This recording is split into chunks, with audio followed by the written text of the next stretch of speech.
అన్నిటినీ గమనించుకుంటూ పోవాలి.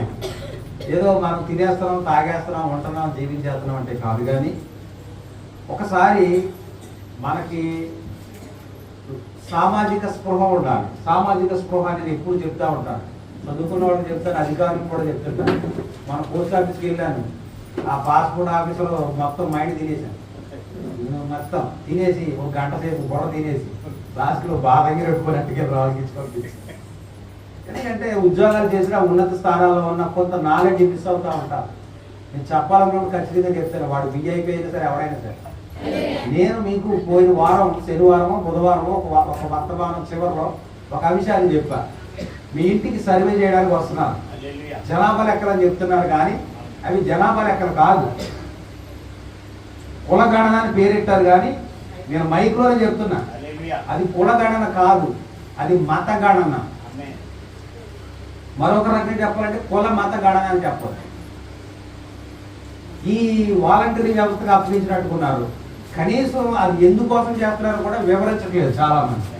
ఎవరో ఎందుకు మాకే ఓటీపీ వచ్చింది చెప్పండి అంటే చెప్పేశారు. వాళ్ళు ఏం ఫిలప్ చేసుకున్నారు ఇప్పటికీ మాకు తెలియదు. అదే సరైన విధానం. ఏం చేస్తున్నామో చెప్పాలి. డాక్టర్ అయినా సరే వచ్చి పొడిచేయడానికి వీల్లేదు. అమ్మ నీకు షుగర్ ఎక్కువ ఉంది కాబట్టి షుగర్ తగ్గడానికి ఈ ఇన్సులిన్ నేను ఇస్తున్నానని చెప్పి చేయాలి. అది ఒక మంచి ప్రాసెస్ అవుతుంది. దేవోక్తి లేని జనులు కట్టు లేక తిరిగినట్లు మన దేశ ప్రజలకు కట్టు ఏమీ లేవు, విధానాలు లేవు. రోడ్ల మీద అటువైపు వాళ్ళు వస్తున్నారు. మనం ఎక్కేటప్పుడు జాగ్రత్తగా ఎక్కాలని అనుకుంటున్నారా? మనమే రాజబాటలు వెళ్తున్నప్పుడు సర్రని ఎక్కించారు. మరి రాజబాటలో వచ్చేవాడు ఇంకెంత వేగంగా వస్తాడు? రాత్రి 2 వ్యక్తులు చనిపోయారు హైవేలో. మనకి సామాజిక స్పృహ కూడా అవసరం. వాక్యమే మనకి సరిపోదు, లోక జ్ఞానం కూడా మనకు అవసరం. 666 ముద్ర ఎన్నిసార్లు చెప్పా? యోహాను సువార్త 6:66. అప్పటి నుండి అనేకులు ఆయనను వెంబడించడం మానేశారు. అంతేనా? మానేసినప్పుడు ఆ 52 మందిలో ఉన్నావా 12 మందిలో ఉన్నావా అని అడిగాను నేను. అడిగారా లేదా? దేవుని యొక్క వర్తమానం ఒకటి వచ్చింది. ముందు హెచ్చరిక, తరువాత తీర్పు. ఆల్రెడీ దేవుని యొక్క ఆత్మ ప్రేరేపణతో నేను మీకు చెప్పేశాను. ఎందుకు చెప్పాలో నాకే తెలియదు. తెల్లారేసరికి యూట్యూబ్లో నిండా పాస్టర్లు అందరూ నాకు పట్టుకొచ్చి చెప్తారు, మీరు చెప్పింది ఇది కూడా ఎక్కడ ఉందండి. మీ నాయకుడు నేనైనప్పుడు మిమ్మల్ని మంచి మార్గంలోకి నడిపించాలి. అంతేనా? మీకు గేదెలు కాసుకుంటారు, మురికి నీటిలోకి తోలుతారా తాగమని? మంచినీరు ఎక్కడుంది అక్కడ తోలుతారు కదా. మీ మంచి ఏంటో నాకు తెలీదా? తండ్రి తన పిల్లలను ప్రేమించి మంచి ఈవులిస్తాడని. మన పరలోకం తండ్రి కూడా అంతే. మన పిల్లలను, దేవుని పిల్లలైన ప్రజలకు ఏది మంచో ఏది చెడో తెలియజేస్తారు. హల్లెలూయా. మీకు గ్రూప్ లో మరలా పెట్టా నిన్న కూడా పెట్టా. ఆ యొక్క వాళ్ళ ఫార్ములో ఏమేమి ఫిలప్ చేస్తున్నారో కూడా మీకు చెప్పా. 9వ కాలంలో మీ మతం అడిగారు. అక్కడ కులగడని చెప్పి జనాభా లెక్కలు అని చెప్పి ఆ మతం యొక్క కాలం ఎందుకుంది అక్కడ? అది రహస్య ఎజెండా అని చెప్తుంటే చాలా మంది నమ్ముతున్నారు. నోవహు కూడా 120 సంవత్సరాలు గొంతు చించుకుని అరిచాడు, ఎప్పుడో విన్నారా?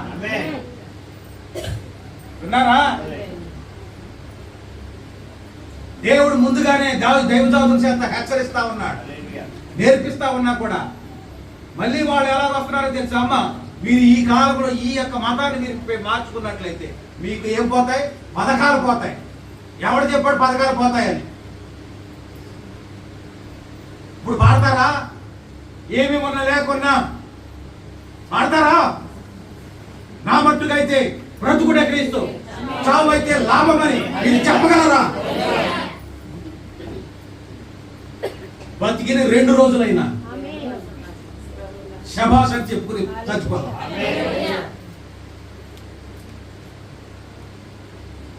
తన పిల్లలను ఆకలితో ఉంచడానికి దేవుడు వాక్యము వాక్త. ఈ వాక్యాన్ని నమ్మితే క్రీస్తు కొరకు ఎంత దూరమైన ఈ పథకాలకి ఈ ఉచితాలకి మీరు లోబడిపోయి ఆశించి మీరు దేవుని నమ్మేసుకుంటున్నారు. నేను ప్రభు నమ్మలేదని చెప్పండి. మీరందరూ యూదానే. యూదా అయితే బహిరంగంగా ఆయన నమ్మేశాడు. కానీ మనం కూడా ఆ విధంగా అనిపిస్తుంది. ఎంతమంది కాలంలో నేను క్రైస్తవుడని ఆ కాలంలో ఫిలప్ చేయొద్దండి. దేవుడు మిమ్మల్ని దీవించును కాదు. ఇంకా సమయం ఉంది. నిజంగా ప్రభు కొరకు బ్రతకాలనుకుంటే, ఏమి ఉన్నా లేకపోయినా నేను ఆయన కొరకే బ్రతుకుతాను అని అనుకుంటే 5వ తారీఖు లోపల మీరు వెళ్ళి మార్చుకోండి.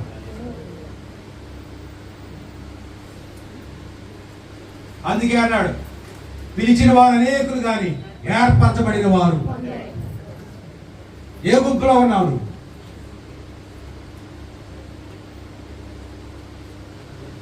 వేళ చస్తే రేపు ఒకటి, కానీ చచ్చే ముందు క్రీస్తు కొరకు చచ్చిపో. నీ బ్రతుకు విలువ. హల్లెలూయా. స్టెఫెను ప్రకటిస్తా ఉన్నాడు. అతను ఏం కలిగి ఉన్నాడో, ఏమి ఎరిగి ఉన్నాడో దానిని లోకానికి ప్రకటిస్తున్నాడు. రాళ్లతో కొడుతున్నా ఆ దెబ్బలు తింటూనే దేవుని గురించి ప్రకటించాడు. అపోస్తలుల కార్యాలు చదవండి.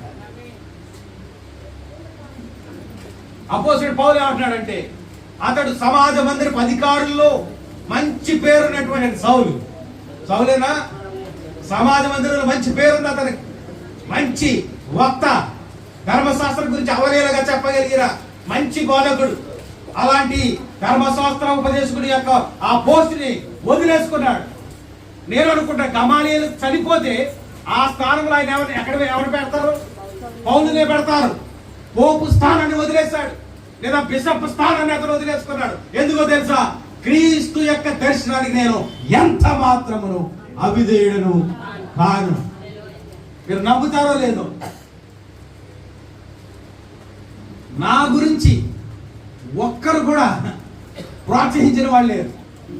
సేవకి వెళ్తున్నానంటే, మంచి పని చేస్తున్నాను ఒక్కడు లేడు. కానీ నా దర్శనానికి నేను అవిధేయుని అవ్వలేదు. ఎంత అవుతుంది మీకు చెప్పండి? 13,000 బతికేస్తున్నారా మీరు?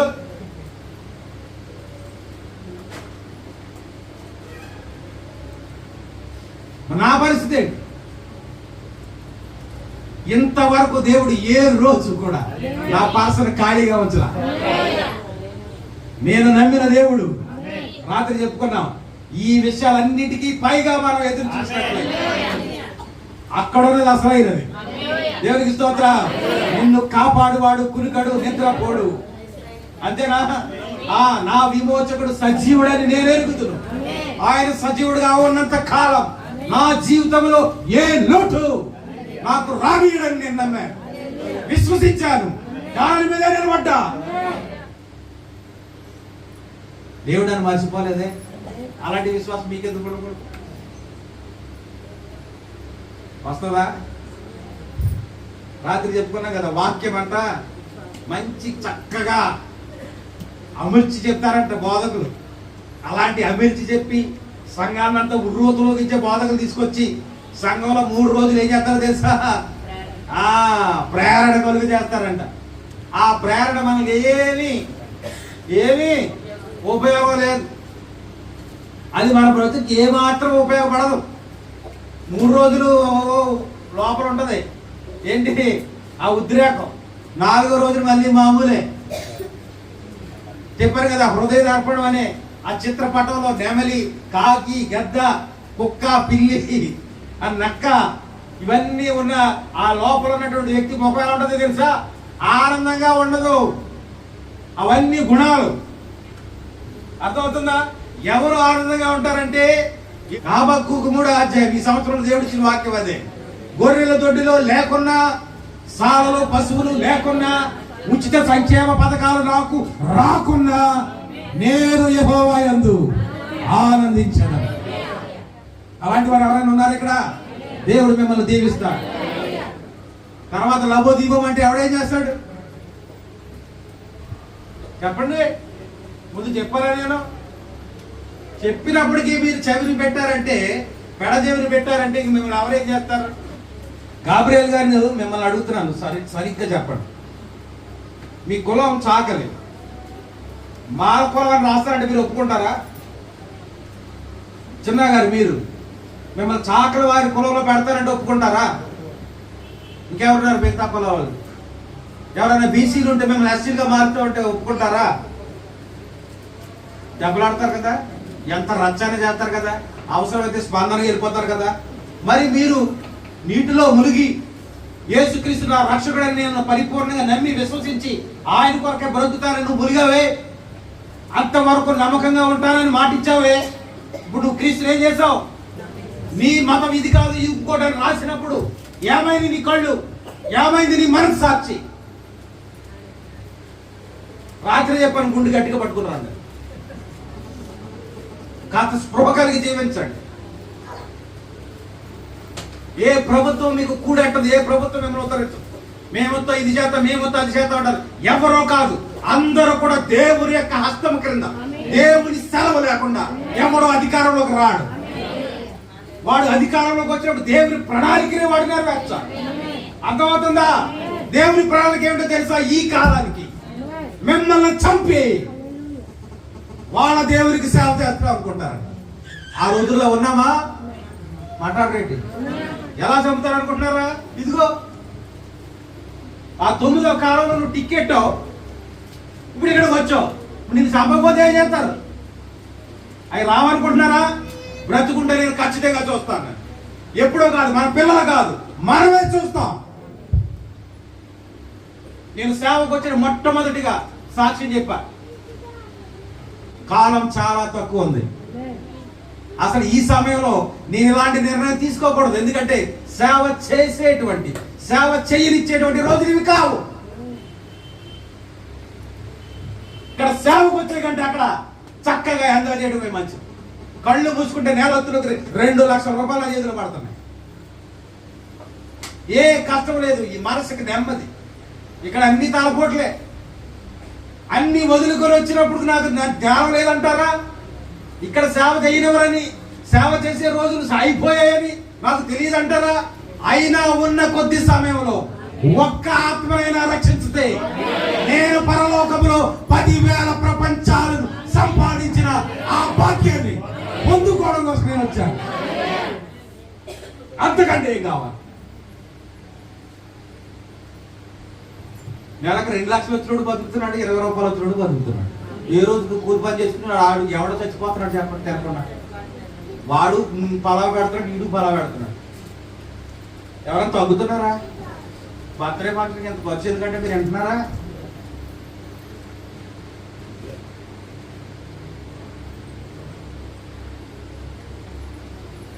బ్రతకడం ఎవరో కష్టం లేదు ఈ రోజుల్లో, అందరూ బ్రతుకుతున్నారు. కానీ నిరీక్షణ లేదు మనకి. ఏం లేదు మనకి? నా దేవుడు నన్ను పోషించగలడు. నా దేవుడి కొరకు నేను బ్రతికి 4 రోజులైనా ఆయన కొరకు బ్రతకాలి. షడ్రక్ మేషక్ అబేద్నెగో వారి గురించి దేవుడు మాట్లాడాడు. మీరేంటో అనుకుంటున్నారు? మీరు వినినా వినకపోయినా దేవుడు తన వర్తమానాన్ని తన దాసుని నోటి నుండి వదిలేస్తాడు.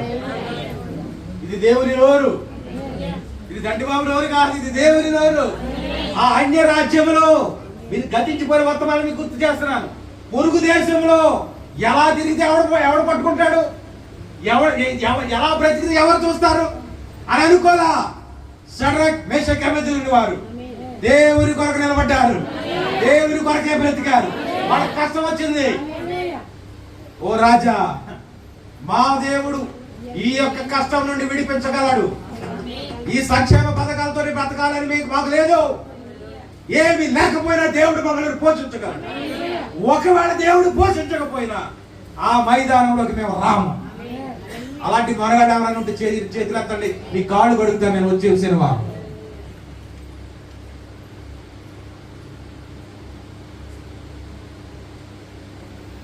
బ్రతికిన 4 రోజులు ఎలా బతకాలో తెలుసా?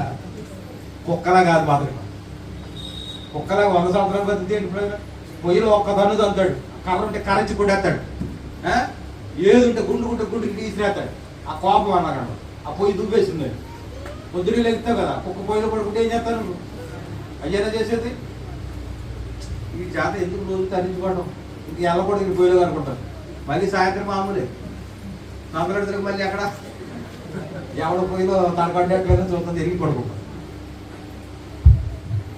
ఈ మన పరిస్థితి. కుక్క బతుకు కాదు, మంది బతుకు కాదు, అవన్నీ చేయడానికి గతించిన కాలమే చాలు. వచ్చిన ఈ నోట్లో వాక్యం మీరు పట్టుకోలేదు, అది వదిలేశాను. నిన్న చెప్పాను కదా, ఒకటి మాట పలికే ముందు 2 సార్లు ఆలోచించాలి. ఆ పలికిన తర్వాత అది రికార్డ్ అయిపోతుంది. దాన్ని వెనక తీసుకోవడం మన వల్ల అవ్వదు.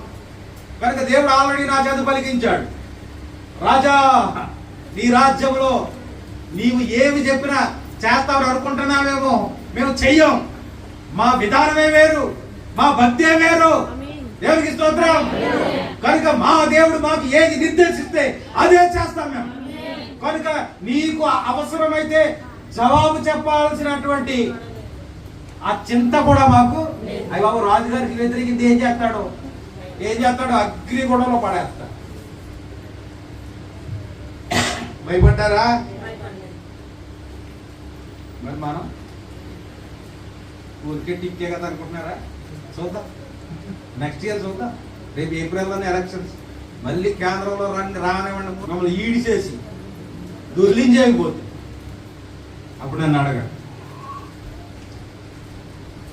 దేవుడి కొద్ది హెచ్చరికను దీవించును కాక. ఇప్పుడైనా సరే మీకు అవకాశం ఉంది, బ్రతకండి ప్రభు. దేవుడు మిమ్మల్ని పోషిస్తాడు.